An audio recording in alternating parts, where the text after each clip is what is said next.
So this is week 6 of MGT6145, Foundations of Project Delivery.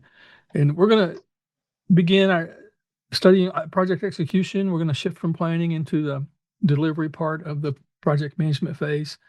And executions where the project's intent or our plans become visible through coordinated work and stakeholder response and communication and performance and emerging issues.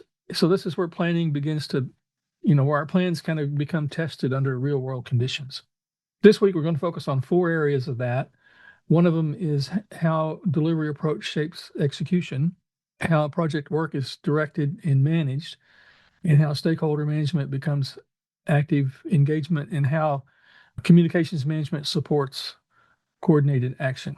So the main goal of today is to understand that execution is not just about doing the work. It's where the delivery approach, the project work, stakeholder alignment, and communication begin working together or operating together as an integrated execution system. So goes back to thinking of projects as a system, and we're going to continue that thinking here. This presentation, we're going to examine how execution turns the delivery approach, project work, stakeholder engagement, and communication into project performance. In this session, we'll begin the first part of the project execution. So this is part 1, by examining how projects move from planning into real-time delivery. And we'll start with execution as the point where planned intent becomes observable work, coordination, and value. And then we'll examine how execution differs across predictive, adaptive, and hybrid delivery models, followed by project work performance and practical management of execution. And then the second half, we'll talk about stakeholder engagement, communications management as 2 areas of how we keep execution aligned. And then we'll look at some takeaways and hopefully we'll be done. Execution begins where planning meets delivery. So execution turns plans into coordinated action, a visible work performance, and emerging project value. At this point in the course, we're moving from planning into execution. This transition is important because execution is where the project begins to operate in real time. In planning, we defined the work that we intend to do, the resources, stakeholders, considerations, and communication structure. And executions where all those decisions begin to function in practice. And so as the work begins to move, coordination becomes important. Communication starts, being ongoing with stakeholders as they begin to experience what the project's doing. And it's also the point where our project performance becomes visible through the progress we're making, the alignment that we have with our baselines and emerging deliverables. So as we create deliverables, the execution is not just a to-do phase. It's where our delivery becomes operational and where the prior planning that we did becomes tested, so to speak, under real conditions. And so good planning supports execution, but execution reveals whether those planning decisions are realistic and sufficient. So in other words, we're going to try to carry out our plans here and see how well we did, and show up in a level of change and things like that. The delivery approach continues to shape how we're going to execute. I think we've talked about some of this before, but predictive, adaptive, and hybrid delivery choices influence how the work is performed, reviewed, and adjusted during execution. I would even go so far as to say they determine how the work is performed. But it's one important idea for this week is that the delivery approach doesn't stop being important once planning is complete. We select the approach during planning, and it continues to shape how the project's going to work from day to day. The predictive, adaptive, and hybrid approaches all move work forward, but they do it in different ways. In a predictive environment, which is mostly what we've been talking about so far, execution tends to follow a more structured, plan-driven pattern. The work is often organized around phases, formal approvals, a tight change control, and communication and stakeholder engagement still matter, but they occur within a more scheduled or structured reporting and review points. The emphasis is on disciplined execution against the plan. So in a predictive environment, we want to stay closer to the plan as we can. and monitor and sort of control change if we can. In the adaptive environment, the project execution tends to be more iterative and feedback driven. The work moves in shorter cycles. Stakeholder input occurs more frequently, and adjusted or expected as learning occurs, as we learn more about what we're doing. Communication is often faster and more continuous because the team is working in a mode that depends on this rapid feedback and responsiveness. So it's not unusual to have almost a complete planning, execution, review cycle in a 2-week period with an adaptive program. So it moves a lot faster, and they're really designed to work in environments where there's lots of change. And the idea is they want to embrace change in that, and kind of build the ability to adapt into the process. The hybrid environment is a blending of those two patterns, and parts of the project may operate with a formal structure with plan and control, while other parts follow the iteration for learning and adjustment. And this means that execution in hybrid projects often requires the project manager to manage multiple cadences at once rather than relying on a single cadence or a single way of working. And this is where you have hardware, software, where you have embedded software onto hardware. You kind of see this kind of thing where, the hardware part of it is kind of done more predictively because it's more engineered. There's less uncertainty. With the software side of it is maybe managed in a more iterative model, and at some point they come together, are presented as a product. So the key point here is that execution is not one sort of generic activity.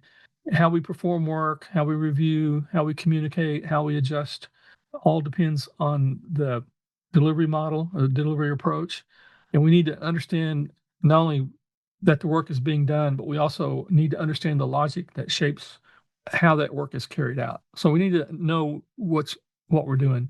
Typically, the model that you're doing is part of the planning strategy that gets done early in the project. But for execution, you need to know how to carry it out, how to fulfill that model. Execution differs across the different models. Execution, cadence, control, feedback, and change response vary across these delivery approaches. Although all projects are executed, the nature of execution differs significantly depending on the delivery environment. And one of the most important distinctions that project managers need to understand is this, that execution is not experienced the same way in predictive, adaptive, or hybrid project, because each environment creates a different rhythm or different cadence for managing the work. We talked about how in a predictive environment, the execution follows a more structured cadence. The work tends to progress through defined schedule activities. Control is usually exercised through formal planning, approvals, and reporting mechanisms. Feedback is often periodic rather than continuous, and change is usually managed through deliberate change control processes. In the adaptive environment, again, the execution is more iterative and feedback intense. The work is performed in short cycles with continuous coordination among team members and frequent opportunities for review. Stakeholders provide input more often, and the change is not treated as an interruption in the same way it is in predictive work. Instead, change is often expected and incorporated as part of that learning and refinement. And then execution, again, combines aspects of both. Some work may follow the structured plan-driven, while other work may move into shorter cycles with more frequent review and adaptation. This creates a layered execution environment. So the project manager may need to be able to maintain formal governance for one part of the project while also supporting faster feedback and adjustment in others. So this requires quite a bit of skill on the project manager to be able to handle both of those. The takeaway here is that the cadence, control, the feedback, and response to change need to fit the nature of the work that we're doing and the delivery approach. Effective execution depends on aligning delivery approach with uncertainty, stakeholder needs, and character of the deliverables. So by this point, we've compared how execution differs across the different models, predictive, hybrid, and adaptive. The next question is, how should project managers decide which approach makes the most sense? And again, as I mentioned, this is usually done as early in planning, but it's important to understand this during execution to know why that decision was made. And the answer to the question is that delivery approach needs to fit the nature of the work. In other words, we should not just begin with a preferred method, a predefined method, and then force the project into it. Instead, the approach should reflect what's actually being delivered and how much uncertainty exists and how often the stakeholder feedback is needed and how stable or unstable the requirements are likely to be. And this is kind of goes to my assertion or belief that with the new AI tools and the things that we have to, we're moving towards an environment in project management where we don't have, standard models anymore. That maybe we have a base model that we do, but then we'll be able to deliver and based on the context of what we're doing. And so we'll have essentially custom project models or delivery models for each project we do. In the PMO, what normally would a PMO would normally support a standard delivery model, that PMO now will help build, custom's not the right word, but context aware delivery models. And so instead of having just they may have a template that they follow, that we have to do these certain things, but then within that template, we'll be able to choose and adapt to the project and try to increase the level of success we have. So some parts of the project work may be stable and understood, while others may remain uncertain. So a lot of projects fall in between that. And so that's where the hybrid comes in. And on either extreme, we have those models. And so the point here is execution works best when it fits the work. And we need to make sure that we have good alignment, because poor alignment with the model can create unnecessary friction. A plan-driven model may become too rigid for evolving work, and while a highly adaptive model may create disorder when the work requires a tighter structure. So the issue is not which approach is best in general. The issue is which approach best fits the project context in the work being performed. And again, that's kind of where I see the whole project management domain heading that way. Delivery approach becomes operational through how the project is directed, coordinated, and adapted in practice, like we've been talking about. So we focus on the delivery approach as a way of understanding these different execution environments. Now we're going to shift into the more practical reality of how project works. And this matters because the delivery approach doesn't remain abstract. It becomes operational through how the work is carried out. In other words, predictive, adaptive, and hybrid approaches, they don't just describe our planning preferences, but they shape how work is directed, how its coordination occurs, how communication supports the action, and how adjustments are made while execution's underway. A predictive approach often leads to project work that's more sequenced, formally controlled, and managed against a defined plan, like hardware work and construction work and those types of things. Then adaptive approach tends to produce work patterns that are shorter cycle, feedback rich, and more responsive to emerging learning. So since software is easy to change and adapt, once you pour a foundation in a construction project, it's pretty much poured. With software, you can put something out in production, and if it's not working just right, you can change it. So there's much more ability to respond and learn from, do experiment, much more experiential, if you will, and experimental in how it's worked. The hybrid approach, again, blends these two patterns. And so the next part we're going to talk about is work performance. But once we begin execution, the question is no longer which approach is selected. We should know that. The next question becomes how that approach shapes the real-time management of the project work, resources, decisions, and progress. Project work performance makes delivery visible. Project work performance shows whether execution is producing progress, coordination, and meaningful movement toward deliverables. So as execution begins, project managers need a way to judge whether the project is truly moving forward. And that's where work performance becomes important. This makes execution available. And work performance refers to the observable results of work being carried out. It shows whether progress is being made, whether resources are being used productively, whether coordination is holding, and whether the project is moving towards its planned deliverables.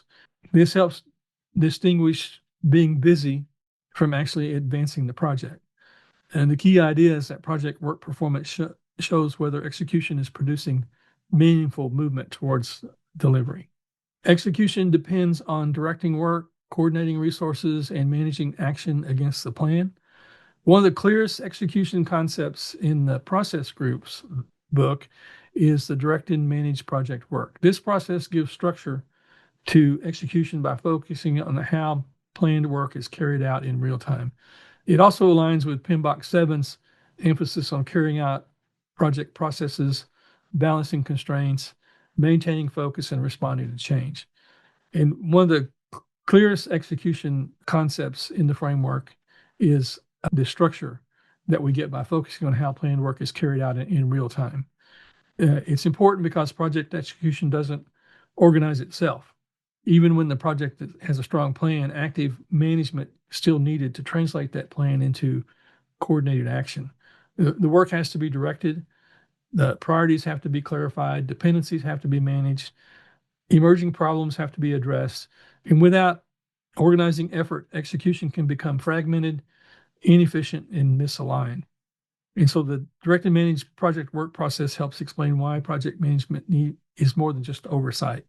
The project manager is not only watching what work happen, the project manager is helping structure how the work proceeds through the progress, performance, and deliverables that and try to remain with and try to keep them aligned with the project's intent. So again, project execution doesn't organize itself. Direct and managed project work helps turn that plan into coordinated delivery. So that's the big umbrella process for this execution part of the project. Execution tests the strength of planning. A real-time project work reveals whether earlier planning decisions are workable, aligned, and sufficient. One of the most important truths in project management is that planning is never fully proven until execution begins. A project plan may look complete on paper, but real conditions will test whether those decisions actually work. Execution reveals whether scope is clear enough, schedules are realistic, resources were sufficient, stakeholder expectations were considered, and communications plans support actual coordination. So in that sense, execution is the reality test of our planning.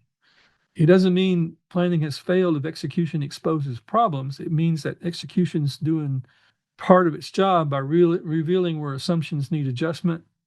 And the key point is that execution tests whether earlier planning decisions were workable, aligned, and sufficient under real conditions. And this is why project managers should see execution as both delivery and learning. It's the point where the project starts producing results, but it's also the point where weaknesses in the planning foundation become visible. And some plans prove realistic and supportive, while others require clarification, judgment, and intervention. And the key idea is that execution tests the strength of planning. It shows whether earlier planning decisions were workable, aligned with the real nature of the project, and sufficient to support successful delivery under real world conditions. Project work performance requires active managerial judgment. So execution is not self-running process. Execution is not self-running because project managers must continuously balance work, resources, constraints, and emerging conditions. By this point, we can see that project work performance is more than simply getting tasks completed. It depends on how well the project is being interpreted and managed while the work is underway. And that's why project work performance requires active managerial judgment. In real projects, execution rarely unfolds exactly as planned.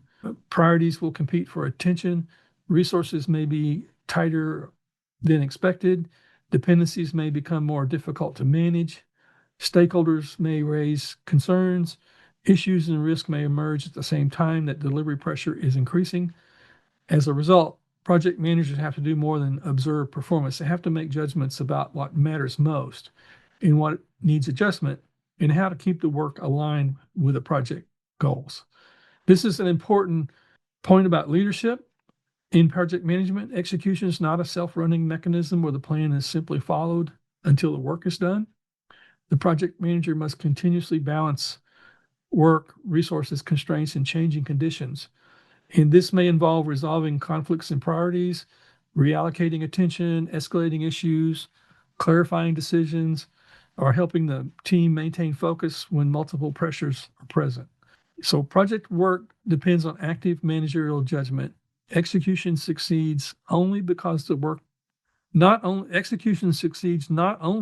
work is happening, because someone is continuously interpreting, balancing, and adjusting the work system in real time. Execution also depends on keeping stakeholders aligned with evolving work, expectations, and decisions. We focused on project work performance and the management of execution in real time, which is essential, but project work alone does not guarantee project success.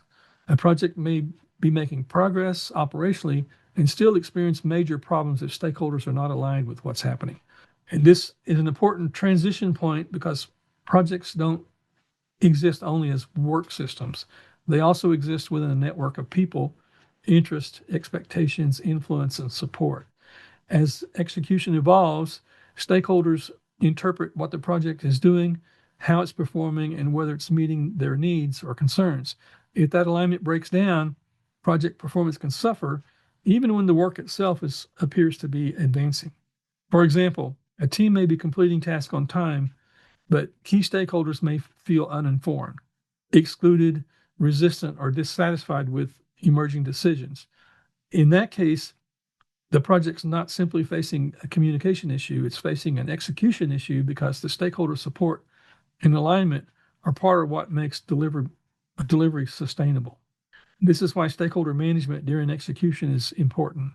Earlier planning may identify stakeholders and outline engagement strategies, but execution is where those relationships must actually be managed. The project manager needs to pay attention not only to the work that's being done, but also to whether the stakeholders remain informed, engaged, and supportive. So effective execution requires more than project work performance. It also requires active stakeholder alignment, work expectations, and decisions to continue to evolve.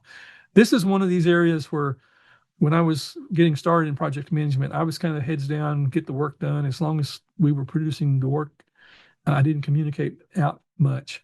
And I've experienced some of those problems that it talked about with the stakeholders starting to question our decisions in what we're doing because they felt uninformed. So it's an important part of the project's success to make sure they're informed. Stakeholder management moves from planning to active engagement.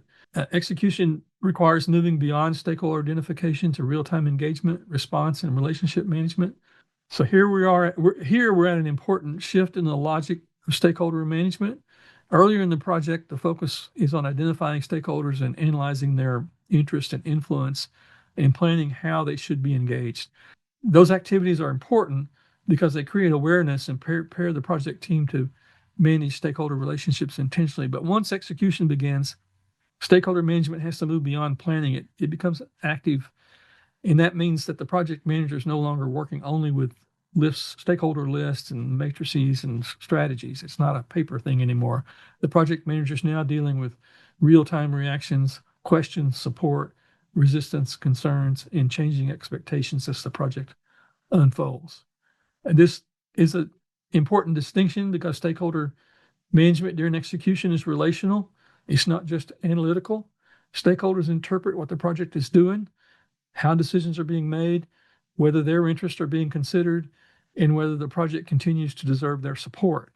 And that requires the project manager to engage, respond, clarify, and sometimes repair alignment as the work progresses. The PMBOK 7 emphasizes that engaging stakeholders effectively as a core project management principle. It frames the stakeholder interaction as an ongoing performance domain rather than a one-time planning task. And the process groups also reinforces that through the managed stakeholder engagement in the executing process. And it's also supported similarly in PMBOK 7 and PMBOK 8. So they've been consistent on this. That stakeholder management changes from as the project moves into execution. And it begins again with identifying and planning activities, but then it becomes real through ongoing engagement, response, and relationship management during project delivery. Managing stakeholder engagement supports project alignment, and we've been talking about this. Active stakeholder engagement helps sustain support, address concerns, and reduce resistance during execution. So once it begins, stakeholder engagement becomes one of the main ways that project alignment's maintained. As work progresses, stakeholders form opinions, they raise concerns, and they react to emerging outcomes. If those reactions are ignored, the project can lose support even when the work itself appears to be moving forward. Managing stakeholder engagement helps maintain or sustain support, surface concerns early, and reduce resistance before it grows into a big problem. In practice, that means clarifying expectations, responding to questions, involving the correct stakeholders in decisions, and helping people stay connected to the project. So the point is we want to be active in stakeholder engagement because it supports alignment with the scope and expectations, and it also preserves support, and it helps to reduce resistance and help keeping execution connected to stakeholder needs and expectations. I personally found if you keep them engaged, they're more than willing to help you out if you get in a jam. So, the stakeholders will really become your best supporter if you keep them engaged. Stakeholder engagement differs across the different delivery approaches. So predictive, adaptive, and hybrid execution create different rhythms or cadence for stakeholder interaction, review, and feedback. We mentioned this a little earlier, but we'll clarify it here. The stakeholder engagement is always important during execution, but it doesn't happen the same way across all delivery approaches. The rhythm and the style of engagement depend heavily on how the project's being delivered. In a predictive environment, stakeholder engagement often occurs through a structured and scheduled interaction. So we may have reviews that are tied to milestones or phase gates or approvals. We may have formal reporting cycles. Stakeholders may not interact continuously, but they're often engaged at specific points where decisions or product acceptance is needed, or we need oversight in some form. In an adaptive environment, stakeholder engagement is usually more frequent and it's ongoing because the work is performed in short cycles or iterations, and learning occurs continuously through the stakeholder input, stakeholder feedback. It often becomes part of the execution rhythm itself. The reviews, feedback, clarification, and continuous reprioritization may happen more often, and engagement tends to be more immediate and iterative. The hybrid, again, blends these patterns. Some stakeholders may engage through formal governance and milestone reviews, while others participate more regularly in iterative feedback and involving decisions. And this means that as project managers, we need to manage more than one engagement cadence at a time. The central idea is that predictive, adaptive, and hybrid execution create different patterns for stakeholder interaction, review, and feedback. And those differences matter on how the project is managed. So successful project managers need to know how to handle both of these adaptive and predictive approaches in order to navigate the hybrid methodology. Stakeholder alignment depends on effective communication. Communication during execution turns project activity into shared understanding, coordinated action, and informed response. In this slide, we're transitioning from stakeholder engagement into communications management. They're related but different, and the connection between the two is important. The stakeholder alignment depends heavily on communication. Without effective communication, even well-intentioned engagement efforts begin to break down. During execution, stakeholders are constantly interpreting what the project is doing, what progress means, what changes imply, how decisions affect them. Communication helps turn project activity into shared understanding. It provides information, clarification, and context that stakeholders need in order to respond constructively rather than react based on confusion or incomplete information. This is why communication is more than just sending updates. Effective communication supports this coordination. It clarifies expectation and helps people understand what matters as project conditions can change. And in that sense, communication is one of the main mechanisms that holds project execution together. And it's also helpful to distinguish stakeholder engagement from communications management. Stakeholder engagement focuses more on support, influence, expectations, and involvement, where communications management focuses more on the flow of information, what's communicated, when it's communicated, to whom, and in what form. And so this slide here is a bridge into that stakeholder alignment through communication, that effective communication turns project activity into a shared understanding for coordinated action and informed response. Communications management moves from planning to information flow. So execution depends on converting communication plans into timely, usable, and targeted information exchange. So now that we move from communication planning into communication during execution, earlier in the project, we identified the needs, communication needs, stakeholder audiences, and reporting expectations, and the channels or formats that we're going to use. That all that planning work matters because it creates the structure and intention of what we're trying to do. But once execution begins, communication management becomes more dynamic. It's no longer about having a communication plan on paper. It's about whether useful information is actually moving to the right people at the right time in a form that they can use. In other words, communication shifts from a planning artifact to an operating flow within the project.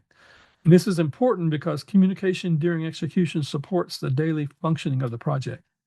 Team members need clarity, stakeholders need visibility or transparency, and decisions often depend on current information. Issues need to be surfaced and addressed quickly enough to keep the project moving. So, but the main point is that communications management changes as the project enters execution, and it moves from planning into active information flow to support project clarity, coordination, and timely issue response. Effective communication helps teams act, stakeholders stay informed, and decisions occur at the right time. So now we're talking about the timing of this. Once execution is underway, communications management becomes a practical coordination function. Its value is not limited to sending status updates and maintaining documentation. It helps the project operate coherently by making sure that the right information reaches the right people at the right time. This is important because coordinated execution depends on shared awareness. Team members need to understand priorities, changes, issues, and dependencies. Stakeholders need enough visibility to remain informed and appropriately engaged. And decision makers need timely information so that approvals, escalations, and responses don't lag behind project needs. And in PMI world, this is the reason that the process groups and the PMBOK 8 have the managed communications as part of the execution focus area. And communication is part of carrying out the work. It's not just documenting it afterwards. PMBOK 7 also reinforces this, that execution depends on active information exchange, coordination, and response. It's also important to distinguish communication volume from communication effectiveness. More messages don't necessarily improve execution. Communication supports coordinated execution when it's timely, targeted, understandable, and useful for action. Communications patterns vary across different approaches. So we're going to go back and look at predictive, adaptive, and hybrid projects. They use different communication rhythms, structures, and feedback loops during execution. So just as stakeholder engagement differs across delivery approaches, communication patterns also. All projects require communication during execution, but the structure and the rhythm of that communication depend heavily on how the work is being delivered. In a predictive environment, communications, again, like the stakeholder management engagement, is more formal and more scheduled. Information may move through defined reporting channels, milestone reviews, approval points, and reoccurring status updates. This creates a structure and control which can be useful when we have this more plan-driven pattern. In an adaptive environment, communication tends to be more immediate, more frequent, more iterative. Teams often rely on short feedback loops, rapid clarification, and continuous exchange of information as the work evolves.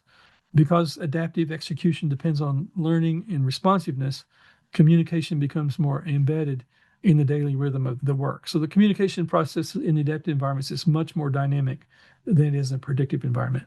Hybrid environments, again, combine these patterns in communications. Some of it may follow formal governance, while others more faster iterative cycles. This means the project manager has to maintain more than one communication rhythm at a time. So we have to have that capability. Predictive, adaptive, and hybrid projects communicate differently during execution. And those differences shape how teams coordinate, how stakeholders are informed, and how the project manager moves decisions throughout the project. The project work, stakeholders, and communication are independent. Execution performance depends on the integration of work, coordination, stakeholder engagement, and communication flow. So by this point in the presentation, we've looked separately at project work performance, stakeholder engagement, and communications management. And here we want to bring everything back together because in practice, execution depends on their integration. But project work is the operational side of execution. The stakeholder engagement is the relational side, and communication is the informational side. So strong execution happens when these three dimensions reinforce one another, then operate separately. So project work, managing project work can lose momentum if communication is weak. Stakeholder support can deteriorate if work is progressing, but people don't understand what's happening. And communication can be active, but still ineffective if it's disconnected from the real work and the real concerns of stakeholders. So the key point here is that execution performance depends on this integration of project work, stakeholder engagement, and communication flow. Effective delivery is not just about doing the work, it's about coordinating the work, the people, and the information that make the work sustainable and successful. The strong execution requires matching delivery approach, work management, stakeholder engagement, and communication to project context. So the takeaways for leading execution well is that, as we bring this thing to a close here, the main managerial lesson that we have is that execution works best when its major elements are aligned with project context, and that strong execution is not just about keeping people busy or making sure tasks are underway. It requires that the project manager be able to connect the delivery approach, the work management, stakeholder engagement, and communication into a coherent execution system, project execution system. The delivery approach needs to fit the nature of the work. The project work has to be actively directed and coordinated. Stakeholders need to remain engaged and aligned, and communication has to function as an operating system for execution by getting the right information to the right people at the right time. When we take all these things together, these points reinforce the larger principle that execution should be managed as an integrated system, not as separate activities. Strong project leadership means understanding how these elements interact and shaping them in ways that fit the project's actual environments, constraints, and delivery needs. Leading execution well requires fit, integration, and active managerial judgment. So looking ahead a little bit to week 7, execution expands into the processes, tools, and techniques and leadership practices used to complete the project work effectively. So this week we talked about the first part of project execution by focusing on how delivery approaches shape execution and how work performance becomes visible, how stakeholder engagement and communication help keep execution aligned. In week 7, we're going to build directly on this foundation by moving further into execution and practice. We'll shift our focus towards applying processes, tools, and techniques needed to complete project work effectively. And that means moving from the logic of execution into the practical methods and management actions that help sustain delivery. Week 7 also adds an important people dimension by examining the integration of team culture, performance, and leadership.